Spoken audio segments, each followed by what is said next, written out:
ni te an her liam ze thal tuya ka ma lim ni mangai len rual lung du song te lim le lo ma kan len hun tu donin san mu ka ching thei lo chung khwa nu mal som na zara dam ten kan tong le ta dim ni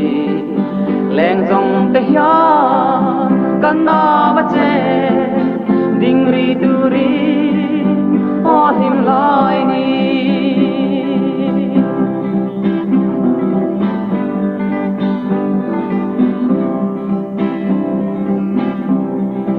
kan san to ka khwa nu lengi arel ve chu i pui long o chan to ka lung oi thia mila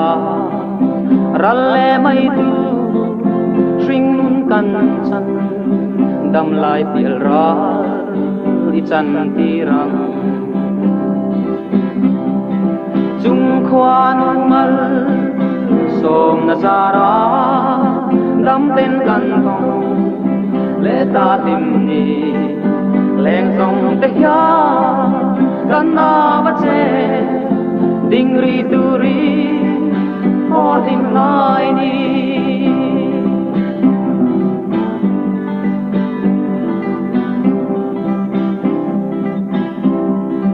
at top terna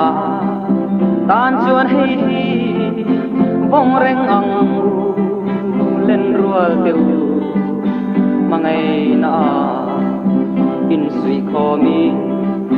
lom te lom pui tuar pui in lungai ni le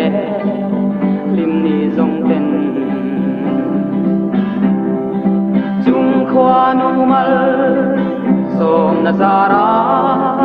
lam ten kan tong le ta tim ni leng zong te hya kan na